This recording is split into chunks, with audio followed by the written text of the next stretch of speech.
Tēnā koutou, tēnā koutou, tēnā koutou katoa.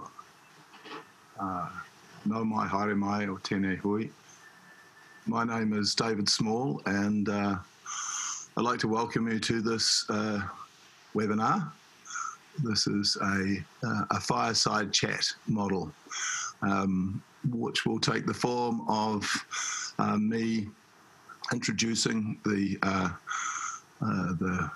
issues, the kaupapa that we're dealing with, and then inviting our two presenters to discuss those and to have a conversation about these issues. And the topic that we're looking at is institutional racism in education and health.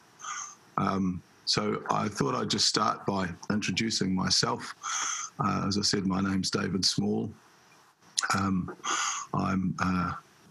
third or fourth generation Pākehā, based in Ōtautahi in Christchurch. I'm on the land of Ngāi Tuahuriri, who are mana whenua from here. And I'd like to also just acknowledge my son Dylan, who tragically passed away a couple of weeks ago, and also my ex-wife Susanna, who also died a few years ago, and who was a big inspiration and a big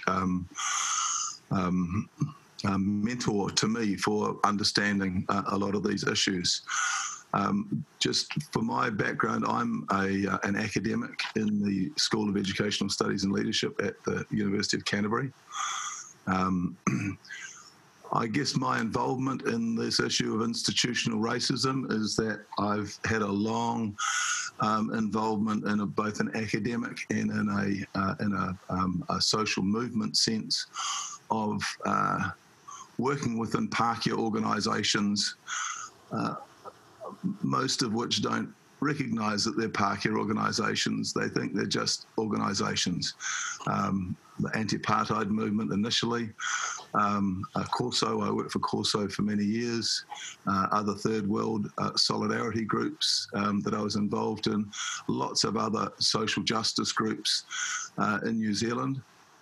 And then later when I joined the university, I was part of an organisation, am part of an organisation that is essentially a Pākehā organisation, but sees itself just as an organisation. And I think in terms of what institutional racism is, which is the purpose of this is what it is in a New Zealand context. It is organisations who view themselves as just existing for the purpose that they exist, but whose existence and foundations are on the basis of essentially the colonial project here. And so there is a normalisation of what is Pākehā and a corresponding marginalisation of Māori space and Māori kaupapa and everything Māori. And so let me now, with that sort of my personal introduction to the way I see this issue, ask, perhaps start with you, Heather, Dr. Heather Kame, to introduce yourself and how you view this issue as well. Just some opening comments. Kia ora tātou, e tangata tiriti ahau, e tupu ake ahau I runga e te Ngāti Wai whenua, kei whenua te kaurawa maki kāinga nāianei, ko Heather Kame fra toko ingoa. I'm a 7th generation Pākehā New Zealander. I'm at Auckland University of Technology in the public health team and a research associate with the Tapu Waiora Centre for Māori Health Research. I went to my first treaty workshop when I was 16 and ran my first one at 19. And I transferred from Auckland University to Canterbury University in the hope of getting to work with your mother, David. And then she had left the university by the time I got there. So that is my tragic introduction to your family. And Liana, I spotted you on the field, and you did this riveting presentation on racism over in Aussie. And so I'm delighted to be sharing the stage with you today. Oh, Thank you, Heather. Kia ora, Heather. That's a great introduction. Tēnā koutou katoa. I'm from Te Tau Ihu, Ngāti Kuia, rātou ko rangitāne o Wairau, ko Ngāti Koata, Oku Iwi.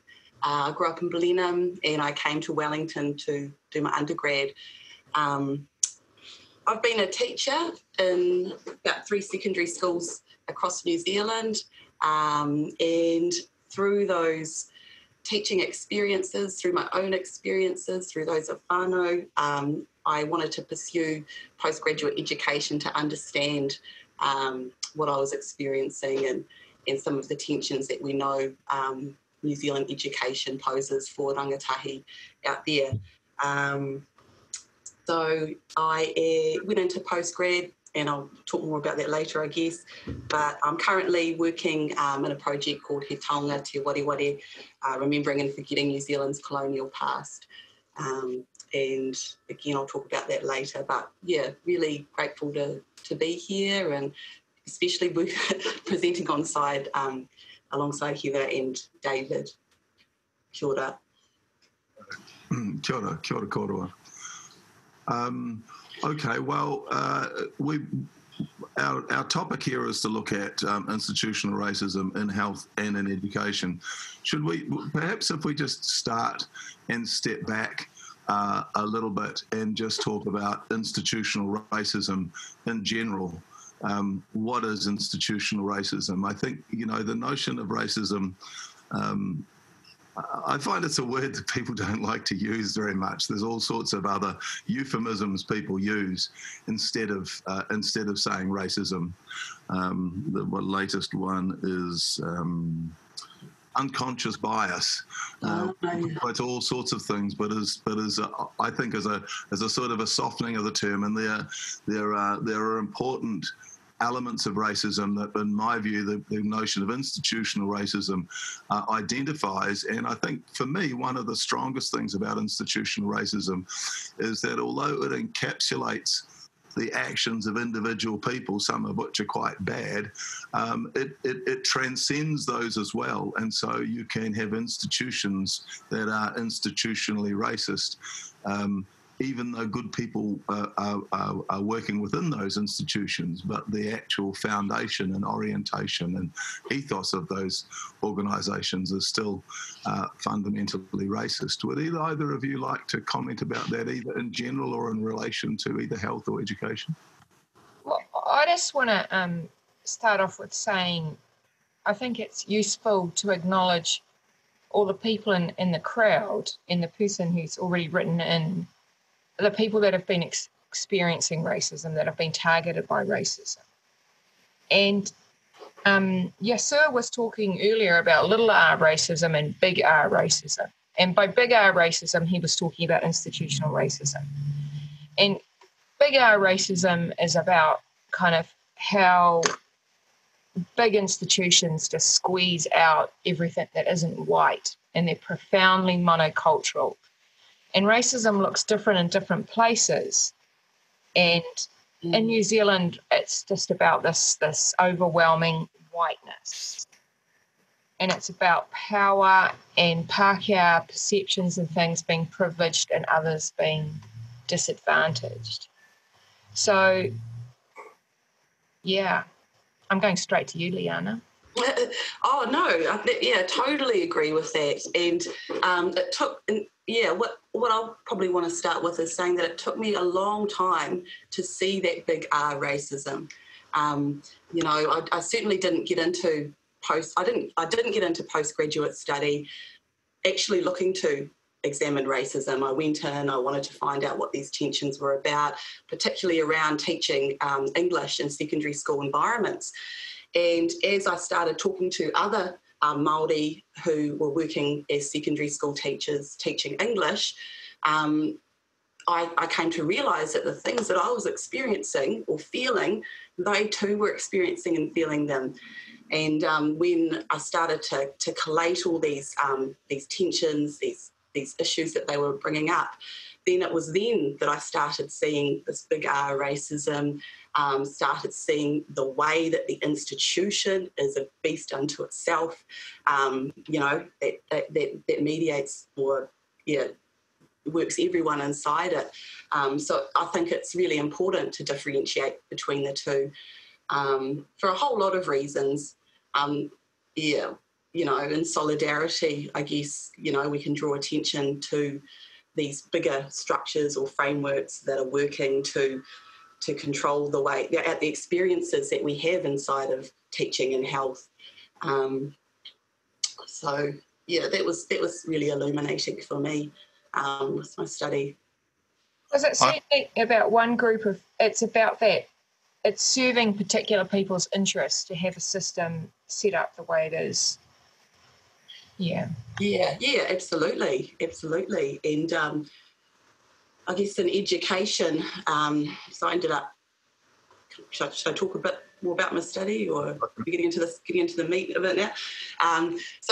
Talked to 21 Māori teachers teaching in a range of schools across Aotearoa, from high decile to low decile schools, immersion environments to, predominantly Pākehā environments. And when you start listening to Māori who work within these institutions, you start hearing the same kinds of things starting to gather around certain themes or ideas, I guess.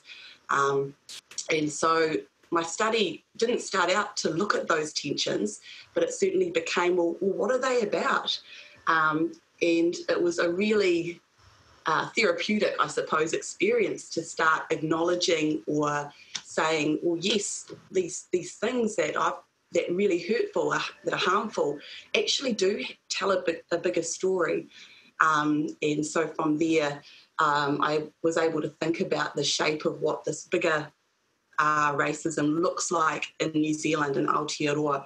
What sort of bigger narrative or bigger story is it telling us about the way that we think Māori and Pākehā exist together biculturally in New Zealand?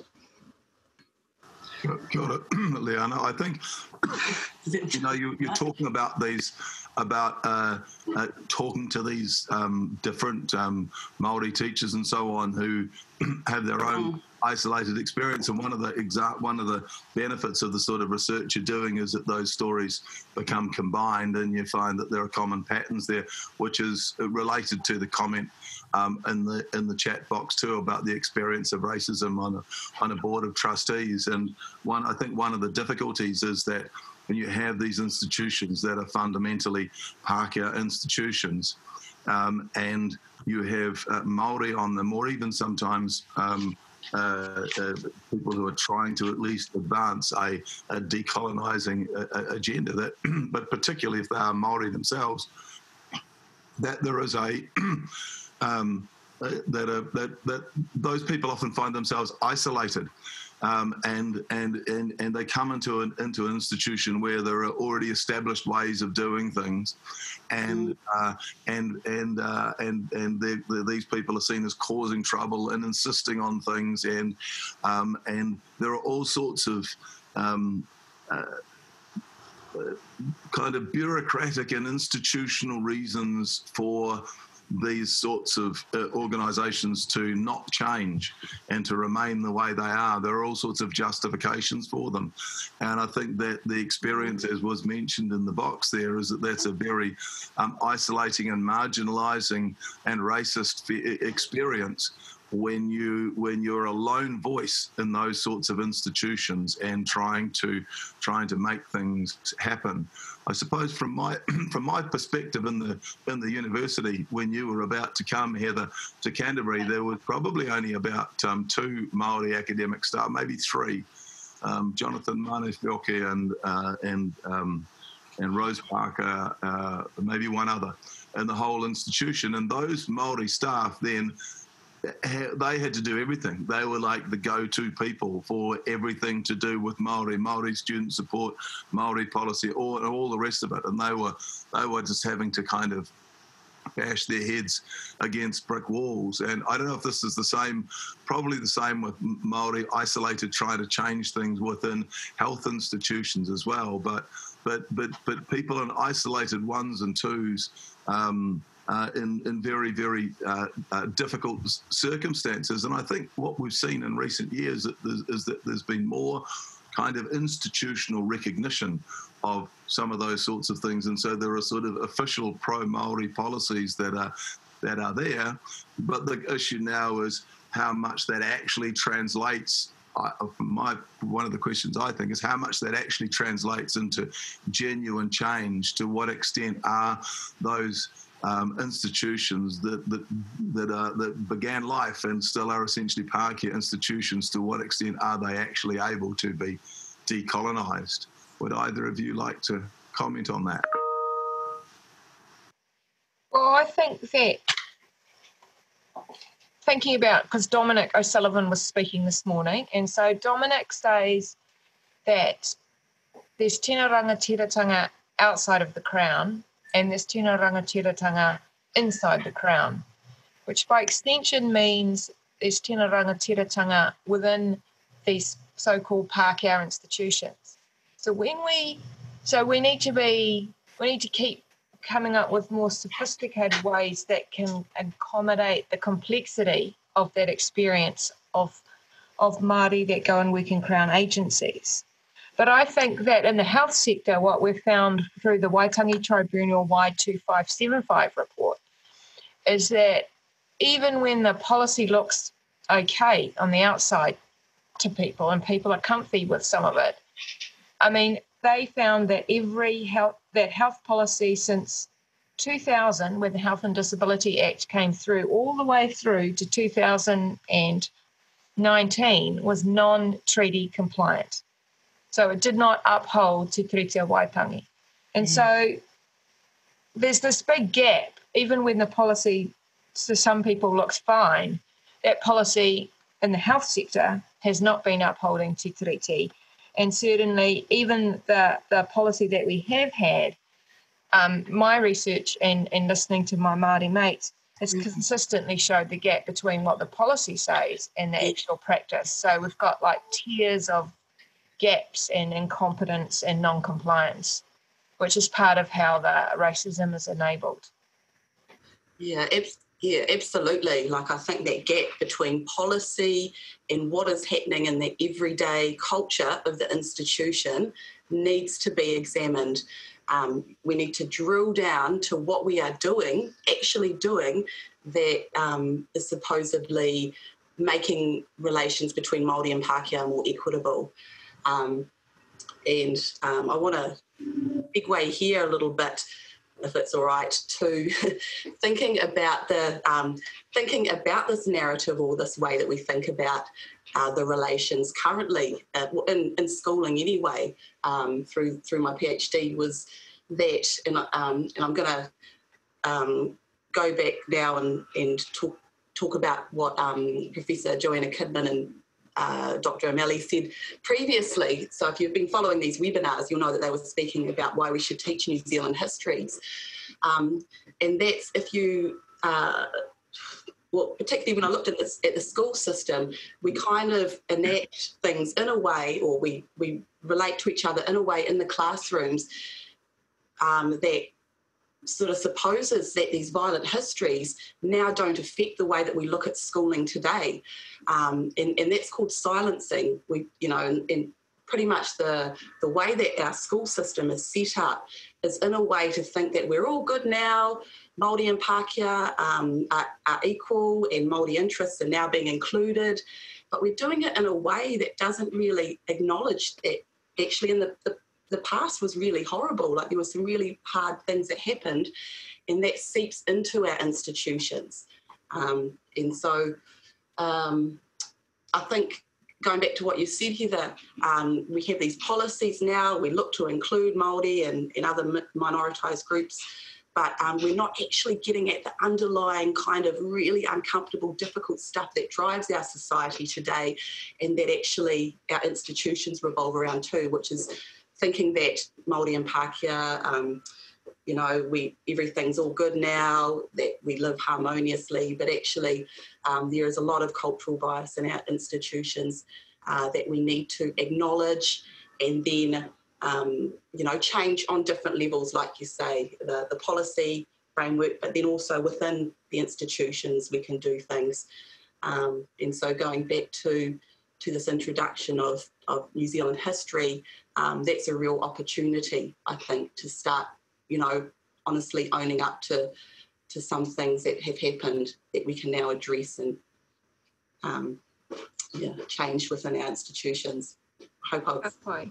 Yeah, I was just going to say that I heard Fiona talking about that too, and that happy ending stuff as well. And I get that a lot. I teach a big stage 1 course. It's a mixture of BA students and first year Bachelor of Teaching and Learning students, the one that I asked you to help me out with last year, actually. And there was a real tendency, particularly amongst those teacher education students, to want to bring it to a happy conclusion. And I think one of those, you said, one of the things about focusing about the past is that it's important and it's shocking for people, but it's like it doesn't actually translate into the present. So I think, like in terms of institutional racism, one of the ways that I try to do it, I've had a lot to do with criminal justice system as well, and I talk about the two institutions of society, of the one that gives out the rewards, the education system, and the one that gives out the punishments, the criminal justice system. And you look at the racial politics and the colonial politics of those two institutions, and you can see that actually when you look at these, you look at institutional racism, when you look at multiple institutions beside each other, you get an even clearer picture of the way that those kind of historical colonial politics are still being played out today, with, you know, the way that the criminal justice system treats Māori compared to the way that education systems interact with Māori. Heather, would you like to come in on that? Well, I think it's, I in my research, sometimes I use critical race theory that some of you will know about for the super nerds and some of you won't. But that's kind of like, there's the master narrative of what the state and the dominant group say is going on. So they kind of got the story about how the world is. And then there's the counter narrative, which is how those, in terms of racism, those people that experience racism, there's a whole nother story. And so the challenge for us is to critically look at those master narratives and pull it apart and see what's going on. And I think one of the ways to disrupt institutional racism, of course, is to honour Te Tiriti Waitangi. And so some of the work that I've been working on with Prof. Tim McCrainer and Dominic, who was on earlier, we've just put out a paper this year about critical Te Tiriti analysis, which can be used to assess whether policy is treaty compliant, and it also can be used to help make policy treaty compliant. So that's one way to disrupt one part of the racism in policy. But I think it's really useful because it gets so daunting because it's so big. Yes. And then you're paralysed, and that's not that helpful if we're wanting to disrupt racism. I think it's useful to map sites of racism, and then in dialogue with the people that are experiencing it, and from your own kind of critical lens by looking, and then work out how you can disrupt those sites of racism. And by finding a particular site, you're more likely to have success than attempting to address the whole and being paralysed at the same time. So I think it's about finding a corner and acting with your sphere of influence and starting. And one of the places that we're working on is that whole thing about trying to sort out racist health policy so that we no longer have monocultural health policy. We get policy that addresses Māori aspirations in relation to health and is treaty compliant, because until we get that, we're going to continue to get the collective scorecard that the health sector got in Y2575, which was a collective D, which is embarrassing and humiliating. And we need to, I don't like to get, Ds are not my thing. I do not want to be in a sector that's getting a D for our performance in relation to Māori health. Heather, in Mona Jackson's kōrero, he spoke of the recommendation that there be a recognised Māori health authority to engage with government on health issues. At the moment, I'm aware of bits and pieces that are going with the CDHB here. I know Hector Matthews and others are doing a good job here, and that's probably being replicated with other people around the country. But they're isolated individual reinventing the wheel things, and I thought that project that Moana was talking about, that I think you've been involved in as well, to get that body established, was quite a good one. But he said it's been rejected. Can you comment about that? Well, I was interested to hear that because I hadn't heard that. But I think we obviously need collective action. And when the government often talks about its response to institutional racism, it likes to do like a mosaic to show the pockets of excellence, which is great because they can always find a pocket of excellence, so they can always make their mosaic. But that is different from honouring Te Tiriti and shifting power. So and I think that if we had a Māori commissioning, a Māori health agency that had power and had resources, I think that that's our best chance to get treaty compliant. One of our best chances of getting treaty compliant in the health sector. And I went to a talk last year that Te Tiriti organised, and Mason Jury was speaking, and he's articulated how that new structure could work, and it offered that up as a koha to the sector. And if that has been rejected by the Ministry of Health and the health decision-making people, that's very disappointing. And I look forward to seeing them putting that down in a piece of paper with their justification for why, because I'll get back to the intellectual front line and offer an alternative view. But we need to resource Māori health. That's one of our tragedies, because it's less than, we spend zero. I think last time I looked, I think it was 0.86% in Māori health or something crazy. Like, it's less than 1%. And, people are radical and suggest we should spend 5%, 10, 15. But I'm saying if we're thinking about why 1040, the Ngāpui claim where the Waitangi Tribunal ruled that Māori never ceded sovereignty, we need a Māori-led health system, which means we need at least 55% of the health budget being spent in Māori health. It's just so chronically under-resourced. Like the latest announcement about we're spending some money on Māori and the virus outbreak, it's like it's not enough, sorry. Yeah. Get some more zeros in there. Just as a nerd, I don't want to be a hogger. No, it comes down to priorities. Yeah, absolutely. And who is the priority group within these institutions? And I don't know, particularly in education or in schooling, secondary schooling, I guess, it was just so interesting to see how much of schooling revolves around Pākehā sensibilities and, a worldview that keeps one group really happy with the way things are ticking.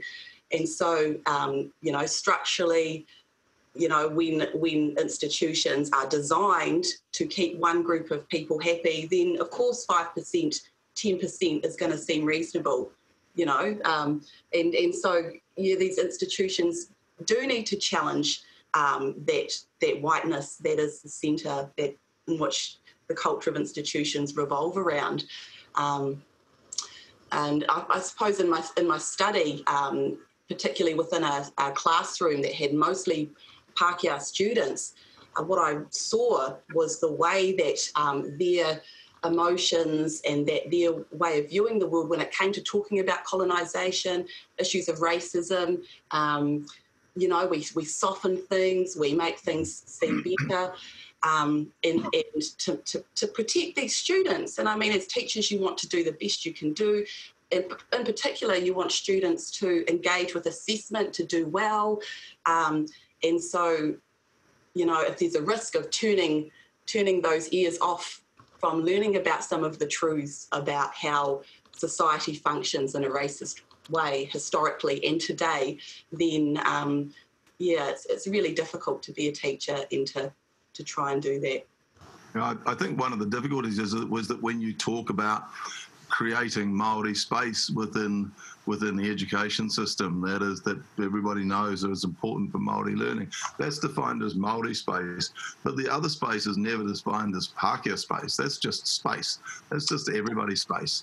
And there's no recognition or even able to see that this exists. That other space is not actually inclusive of Māori. It claims to be, and this is really, I suppose, the essence of institutional racism. It claims to be inclusive of everybody, but actually it's very Pākehā defined along Pākehā lines. There's a couple of comments related to issues of backlash, and wonder if you could comment about that. Somebody made the comment about whether Pākehā are getting fatigued with these constant talk about treaty and assertion of treaty rights and so on, and another person saying whether what we do with people who view any pro-Māori policies as themselves essentially racist. I mean, really, we're talking about the essence of the Orewa speech. And for me, I think that Orewa speech was a real massive wake-up call for all of us. Not what it said, but how much support it had. It was really, really scary that was such a game changer, and that is still a button that can be pushed. So, comment from either of you about how we deal with in this backlash context. For me, it comes down to ignorance. It boils down to people not understanding the history, I guess, of our nation. I mean, I know it's more complicated than that, but I mean, fundamentally, if you really understood the way that Māori are positioned in society today because of, what Joanna and Vincent were talking about before, because of the New Zealand wars, because actually New Zealand wasn't founded peaceably. The treaty wasn't just about partnership. There's other interpretations of the treaty as well that aren't just about us moving forward together peaceably. It's actually about, acknowledging what happened in the past has actually material consequences today for Māori. So Pākehā are getting fatigued. That's hard for me to sympathise with, I guess. But I think, partly that's about not really understanding, what our society was built on. So I sympathise in that regard, and so hopefully there's moves being made now to start educating in a real meaningful way to build a real, solid understanding of our relations today, bicultural relations today. Aroha mai for the Pākehā that are feeling fatigue. Oh, sorry. But I just wanted to chip in that I recall that Joanna answered this earlier today by saying people don't die from uncomfortable moments. People die from ongoing structural racism. Yes, that's right. So the sister had it covered there, and I think that, yes, it can be uncomfortable, but honouring Te Tiriti-based in the context of the health sector, and I'm sure in the education sector, is not an optional activity. In the health sector, it's a legal requirement. It is a moral requirement. It is an ethical requirement. Many of the different health professions, it's in our competency documents. This is not an optional matter. We need all of our health professionals to have the cultural and clinical competencies to do their job. And critically, we need those that run the health sector to have the political and cultural competencies to also do the job. And if they're currently producing monocultural, non-treaty compliant health policy, they need to go back and rethink, re-engage, find some new ways. And Māori have been asking to be at the table and to be listened to in the context of the health sector for generations. Mm. And part of my research with my PhD, we looked at what kind of who's being cited in health policy. And there was 10 years of health policy I looked at, and Liana's heard this before. There was like 12 Māori academic and cited in 10 years. We need to listen and trust Māori intelligence and look at what Māori academics are saying about what works to improve health status. And I'm sure there's some parallels in the education sector. Yeah. Yeah. I told Toko everything that you've said. I think that part of this thing comes also from as a sort of a follow-on from the settlements. I think that New Zealanders, Pākehā in particular, ignorance about the whole treaty settlement process is a hurdle for us to get over. That there is this kind of thing of, well, how much will it cost to make all this stuff go away? And I thought we'd paid that bill. And there's a complete misunderstanding that all that's required is to pay a fine or something, and then we just move on. And it's partly, I think, because there is a real failure for people to understand essentially what is institutional racism, what is the ongoing, everyday, like right now, this year, this month, this week, ongoing impact of institutional racism that are having a day-to-day impact on people, a really, really real impact on people. Well, in the health sector, it's inequitable health outcomes. It means that there's a 7-year life expectancy gap between Māori and non-Māori. And certainly when I was writing my PhD up north, in the far north at that time, there was a 14-year gap. And so we know, and Ricky Harris and Donna Cormack are doing a webinar specifically on this topic, we know that racism impacts on people's health and well-being. So every experience of whether it be little r or big R racism impacts on your health and well-being. Mm-hmm. Mm. We also know that exactly the same thing happens in education. That education, despite the various measures that have been taken, and there are some improvements. It's if we look at what things were like 20 years ago, it's not quite as bad, but there are still some fundamental problems and I think part of it is this view that education is just this neutral institution that treats that everybody, where everybody gets a fair go, and that you get out what you put in, you get out from what you put into it, and a complete failure to recognise how much people's ability to function and achieve in an education system is profoundly impacted by all these other aspects of their life, like their health, like the health of their parents, like their immediate and wider whānau interaction with the criminal justice system. All of these things that impact Māori beyond the education system really seriously undermine the ability of Māori to be able to achieve in an education system that is still fundamentally a Pākehā education system. And I think in education, I mean, with the historical thing of education, it was like, this was education was the thing that the colonizer brought. This is the thing that Māori would get some benefit from, and that was a really powerful discourse that brought people in. And you look at the impact and the erosion of Māori society and culture as a result of that the power of that discourse, and the power of that discourse is still there right now. Like the vast majority of people out there, you ask them who gets ahead and who succeeds and who fails in education, there's no racial explanation for it. It's the people who are bright and work hard and all the rest of it. The same with criminal justice. I agree, David. I want to give you an example of, I mean, there is that historical element and the stuff that's happening as a result of that, but it is still happening structurally now in schooling. And one example that I can talk about, I guess, is the way that the Ministry of Education includes Māori through a policy framework.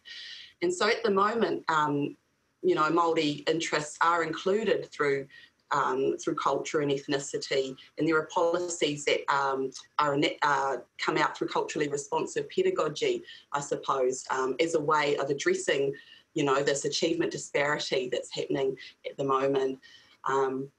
But so when I looked at the teaching practices of a Pākehā teacher in a high decile school and what she was doing around teaching a unit of work to Pākehā students, when I looked at what she was doing and how she was teaching, and compared that to a couple of Māori teachers who are teaching in high decile schools within a sort of immersion type framework, I suppose, where Te Reo Māori was, you know, a central tenet of how they taught, where there was a lot of culture, tikanga, kapahaka, like it, you know, it was excellent, top of the line sort of teaching in that regard. When I looked at how they were trying to manage assessments and get excellence for their students and work hard to get it, these Māori teachers who are teaching with predominantly Māori students, with Te Reo Māori, with culturally responsive pedagogies, had to do twice as much work to get those kids to achieve excellence as what the teacher who is teaching Pākehā students has to do. And so from that, you know, that's for me, you know, it was a small group of teachers. I suppose there needs to be more rigorous, I suppose, research collected around that, but there was a strong indication that, you know, the policies that the ministry has set up now are disadvantaging Māori students, and even these teachers who were teaching within an immersion framework were going out of their way of, you know, having noho, offering kids extra support, you know, to help them get those excellence grades, because they realised that the work that they were doing within the classrooms themselves wasn't enough, because they were doing all these other things, because our school system is culturally biased and therefore produces racist outcomes. So yeah, it's the structures that are in place today that we're currently working with, you know, that are determined by the state, that are really problematic too. That is my spiel. Yeah, it's good. It's good. Yeah. Sorry, I was just looking at another one of these questions. Oh well, what about policies that are and things that are happening that might be positive, that we should encourage? Are there any positive examples that you can think of for how to combat institutional racism, whether it's a chipping away at it at a low level, or at a broader sort of a higher level, or at a level of understanding better about what it is? The government's announced that history needs to be taught by 2022. The people to teach that, to honour it, are teachers. So you know, let's get everyone involved in the education system learning about these difficult histories, about our colonial past, and therefore from that thinking, well, actually our system is culturally biased. You know, that's the way of combating the ignorance around, you know, getting fatigued about learning about the treaty, and you know what Heather's been talking about really honouring it in meaningful ways. So there's a real opportunity there to listen to people like Joanna and Vincent, and to get out there and support, you know, those difficult histories.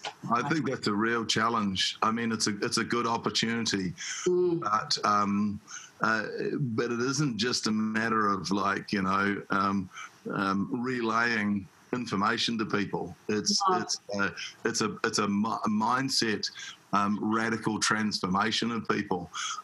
And well, that's right. I totally support the policy, and I really acknowledge those who have pushed really hard to get it through at the against the opposition of the ministry, and the ministry really should not have been opposing that. But part of the ministry's opposition was based on their concern that teachers weren't equipped to do it, and so there is actually quite a big job to make sure that is actually done properly. I mean, I my PhD back in the day, I looked at around the politics of colonial education in New Caledonia, and after the Masino Accords there in the late 80s, and there was you need to get New Caledonian history into the curriculum. The New Caledonian Historical Society produced a book on contemporary New Caledonian history, and the chapter on the post-war period managed to give an account of the history of New Caledonia without even using the word independence once. Yeah, so absolutely. It wouldn't be that bad, but there's history and there's history. So that's a big challenge to all of us, I think, is all I guess on what I'm saying. Right. With someone in the chat's talking about Thames and Henley's work, and that is fabulous work. And later in the week, we're having a few webinars that are themed around education. So those of you that are with a special interest in education, keep your beady eyes out. I believe to end racism in the health sector and also across New Zealand, to go beyond the health sector in a cheeky manner, beyond my brief, we need a national action plan, because it isn't going to spontaneously stop. We need to identify those sites of racism, build a common language, map the racism, and then attempt to disrupt it. And then I'm suggesting, well, we've been advocating our group STIR, Stop Institutional Racism, that you just go old styles and do action research. You have a go, you reflect, and have another go. And you try and get political support at the highest level. It needs to be resourced, and you need to engage with tangata whenua in the development of that plan and in the implementation of that plan. But the absence of a plan is a commitment to maintain the racist status quo. So it's good if we can sort curriculum, but we also need to sort the humans, and we need to also sort the environments. And in the health sector, we've got to sort HR so that we're actually employing Māori and Pacific staff, and that they're getting promoted, and our leaders in our sector. We need to sort safe clinical and cultural practices. We need to sort policy. We need to sort how we underfund Māori health. There's a whole lot of things that could easily fit in a plan, and it's not rocket science, because some of us, a few years ago, me and Tim took the liberty on some downtime to even write what should be in a national action plan to end racism across all of New Zealand. And it's great that Ming on Saturday was talking about how he's going to write one. But I say, stop talking about writing one and show us a draft. I'm ready. Yeah. Sure, and I think that's an excellent idea, and this is a good network to be kicking that kind of thing off. There was a comment also here about what we can do to help institutions actually recognise and realise that they're institutionally racist. And I think that getting back to the sort of the happy ending thing, that there's a lot of I can see examples in my own institution where significant progress has been made, and like more than has ever been made before. And I think there's therefore a tendency to kind of, I don't know, say, well, we've sorted that out, and without properly recognising what an ongoing thing this challenge this is. And I think it can be difficult genuinely difficult for people who are still quite unaware of quite how deep these issues are, and even unable to recognise institutional racism, how to recognise it in your institution, and how to work against it in those institutional contexts. any Māori or minoritised population, person who's working in institutions, and they'll be able to tell you, what it looks like. But then of course we need to be mindful. And feels like, absolutely. And then of course we need to be mindful that we don't then suddenly go, well, you're the expert, you sort it out. I mean, just take on board that feedback and feel uncomfortable about it if you're non-Māori, own it. Listen and, like I think Heather said earlier, institutional racism looks different across all different types of contexts, be they health, education, or even within schools. So that's something important to think about too. And, employ more Māori or minoritised peoples when the opportunity arises, if you want to, and that's about equity. It's just, those are a couple of things. Sure, I think that sense of people getting to the point where they feel uncomfortable. I mean, if non-Māori are not feeling uncomfortable in this process at all, then probably we're not doing it right. But I think for those of us who are trying to move people along, it's a matter of trying to figure out how to bring them to the point where they are no longer feeling comfortable, where they are feeling uncomfortable, and then move them towards a good place where they can understand what that uncomfortableness is about and how there can be some new prospect of more positive things coming from it. And I don't know, when I see hundreds of 18, 19-year-old first-year students come through, part of me feels deeply despondent at their starting point, but also kind of quite hopeful that, particularly with some younger ones, that there's a genuine openness, I think, now amongst quite a lot of people to recognise new ways and to where they don't have so much invested in the kind of the institutions that this country's that historically has been relying on. I mean, I think there's definitely lots of Pākehā discomfort in this area. And, we have a long history of discomfort in this space because we're reluctant to share power. But I think that we're not trying to achieve discomfort, we're trying to achieve action and involvement and commitment. And some work that I've done with some colleagues, we talk about, in terms of thinking about Te Tiriti application, that people need an intellectual reason to engage, a heart reason to engage, and then they need to know how to help, like what to do. Mm-hmm. And I think that's like when we're trying to move people along, at the beginning, you have to talk a lot about the head and the heart. And once you're further on that journey, we need to just talk specifics about this is what you need to do. Because you can only have so much time in the swamp of your discomfort. We need people to move through that so that they can be competent health professionals and educators, so that they're doing safe and appropriate things in the classroom and on wards and in policy round tables, wherever they happen to, whatever their sphere of influence is. Mm. What's your impression, Heather, about new young people entering the health workforce and their kind of levels of understanding of institutional racism, of the institutions that they're entering? I think that we can always do better.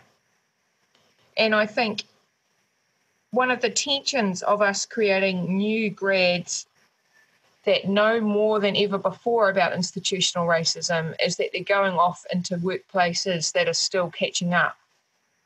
And so we'll teach them one thing about how the world should be, and then they turn up in the workplace and the workplace isn't matching that yet. Yes. And so there is a tension around we need to get these workplaces on board to deal with these new more radical, free-thinking, competent practitioners that we're producing, hopefully, through the tertiary education system. So I think we've just got to keep engaged with industry and try and minimise that gap between what we're teaching them. Because, like, for instance, in the health sector, we've been historically plagued with the three Ps, the three treaty principles that are in the Royal Commission of Social Policy. And they're written into the New Zealand Health and Disability Act. And I've always had some discomfort and hate them. But when I did my PhD, I think I found 54 different treaty principles that have been made up by Crown agencies and the judiciary. And they're fundamentally different than the Māori text. And so I've been teaching our graduates for a number of years about the Māori text, and that's what I write about. But they go into workplaces and people are still talking about the three Ps. And the Y2575 report said, biff them. They're reductionist, they're unhelpful.